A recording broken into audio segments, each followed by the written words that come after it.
Hi, welcome to Gospel with Greg, and in this video I'm going to be talking about sources. This is the second video in my historical method series within Gospel with Greg, where I talk about how we can apply different historical methods and ways of studying history to show the truth of Christianity. And so when it comes to sources, these are crucial to studying history because they are where we get information from. And there are two main types of sources, being primary sources and secondary sources. So primary sources, these are essentially first-hand accounts. I've also heard them said as eyewitness accounts. And you can kind of see these as from the time. So an example of that would be you're studying the Civil War maybe, and you have a diary from a soldier talking about a battle that they were in and kind of their thoughts and their own experiences. And then also with secondary sources, these are sources that are informed by primary sources, and scholarly sources fall into this category. So think about a history textbook or a journal and an academic article, those types of things. Sources that take primary source information, and also they can consult other secondary sources as well to tell you about historical events or to make an argument. So a historian might make a certain argument about a certain battle or a certain campaign, and they might take different primary sources, and maybe there are some other books and articles that are really good that have some good insights that historian wants to use, so they reference all of those to make their argument. So you'd have that's a secondary source. And you can go a lot deeper into the technicalities of these things, but that's kind of the basic gist of it. And the importance of primary sources in particular is that they tell us about historical events and people, such as who was there, how the writer felt about what happened, and what stood out to them, and other details that give us some historical context. And an important passage in the Bible that's found in 1 Corinthians tells us about different individuals who saw Jesus. So you can kind of see the risen Jesus after he had been crucified. And so this kind of gives us some individuals who can be sources on this. So this is 1 Corinthians chapter 15, verses 3 through 8. It says, and this is Paul speaking, "For I delivered unto you first of all that which I also received, how that Christ died for our sins according to the Scriptures, that he was buried, and that he rose again the third day according to the Scriptures, and that he was seen of Cephas, then of the 12, and after that he was seen of above 500 brethren at once, of whom the great part remain unto this present, but some are fallen asleep. After that he was seen of James, then of all the apostles, and last of all he was seen of me also, as one born out of due time." And so Paul tells us here, basically gives us a list of who saw the risen Jesus, including his own primary source testimony. And some say that the books of the Bible are biased, and so that's a big mindset that causes people to say we can't trust that, we can't use the Bible as a source. But an important question to raise to that objection is, why do you say they're biased? Is it because you've examined them and you have good reasons to believe that these are untrustworthy sources, or do you just assume that first based on some presuppositions? And that's an important question to ask, because as a history student myself in college, I wasn't taught to, assume that all these people are liars when you read these primary sources. Of course, people can have biases, and I was definitely told about those, and to keep those in mind if it's clear that there are some that would make the source unreliable. But it's important to remember that everyone has a bias, so it's important to factor that in as well. So shouldn't have the mindset of, if there's any kind of opinions at all, you can't trust it. That we shouldn't operate on that premise. So an example is there was one semester when I was working on my bachelor's degree, and I was studying Japanese American internment camps during World War II in the United States. Spent the whole semester studying that. It's a very interesting and sad topic, but if you've never heard of that.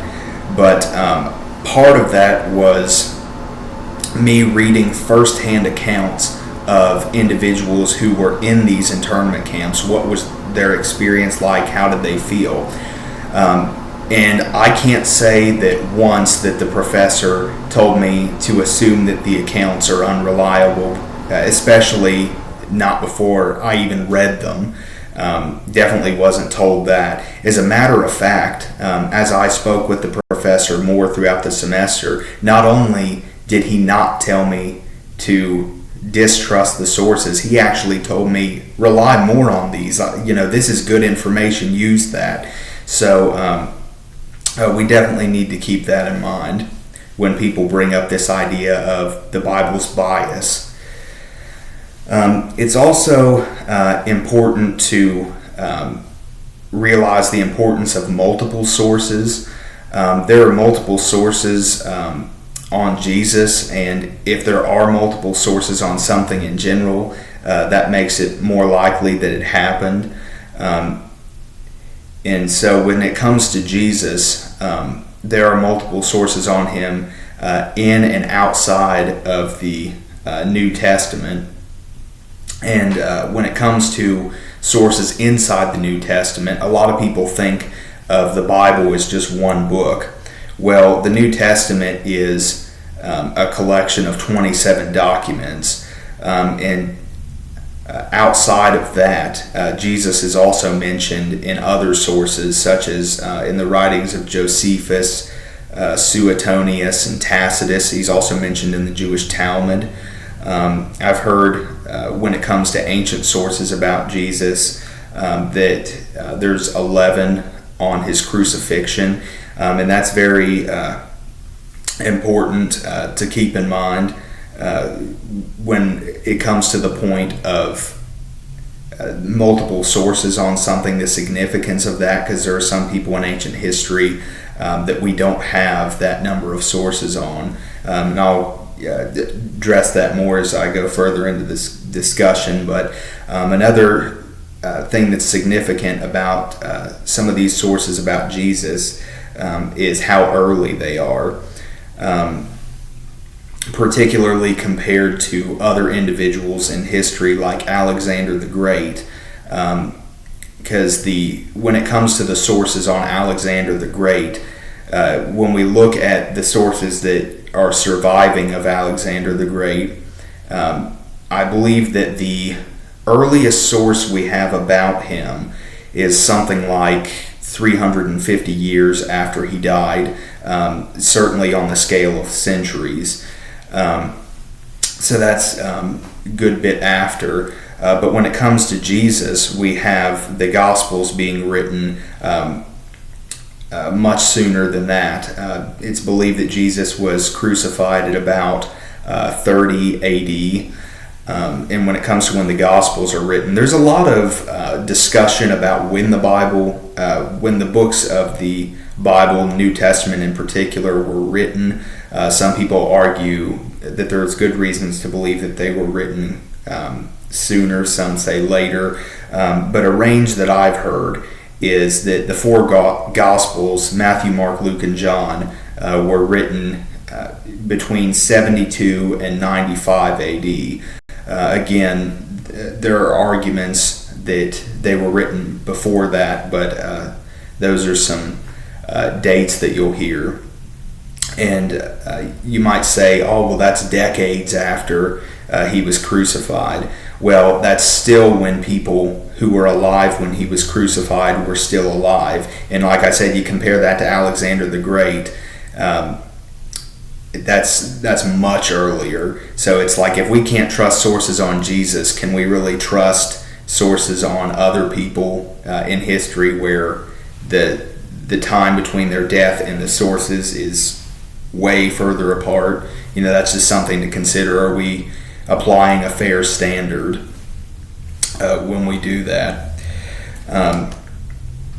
And when it comes to sources on Jesus, so I mentioned that for the Gospels, the writings of Paul, people will say those came even sooner. So I've heard that Paul died at around 65 AD or so. So of course his writings would have come before that.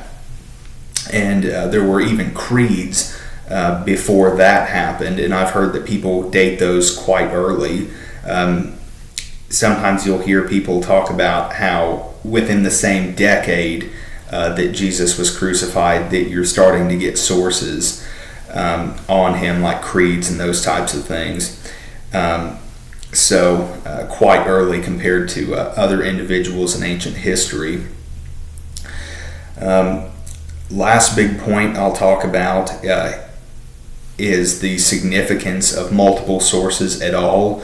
So in ancient history, it wasn't like today, where so many people are literate and it's so easy to write and these kinds of things. It was much harder to write back then, not as convenient. And sources could also be destroyed. Think about it. Jesus was crucified around 2,000 years ago, and people write things back then. 2,000 years is a long time for a piece of paper to survive. So there are some sources in ancient history in general that just are destroyed for one reason or another. And so when we take that into consideration, how we have the 27 books of the New Testament, how we have these other sources that talk about Jesus, how we have all of those, despite the fact that a lot of people, couldn't write, wasn't as convenient, and sources can be lost, is very significant that we have multiple sources on him, and we shouldn't let presuppositions or biases against the sources cause us to discredit those very strong points. And again, it kind of brings up that point of, if we're going to scrutinize Jesus that much of can't use this, can't use that, who else are we going to be throwing out in history? Who else didn't exist? Or what other sources can we not trust? So we have to consider that. And it's also important to think about the point of, Jesus wasn't a Roman emperor or, someone high status like that in earthly terms. There are people, that would view Jesus as, oh, he was just a man, he was just a carpenter, or, just a preacher and all that. It's like, well, he must have done some pretty extraordinary things for that many people to want to write things about him, especially since there are a lot of other people in ancient history that didn't get that kind of attention. So that's important to consider as well. So overall, sources, primary sources in particular, are crucial to the study of history, and the multiple and early sources show the truth of Christianity.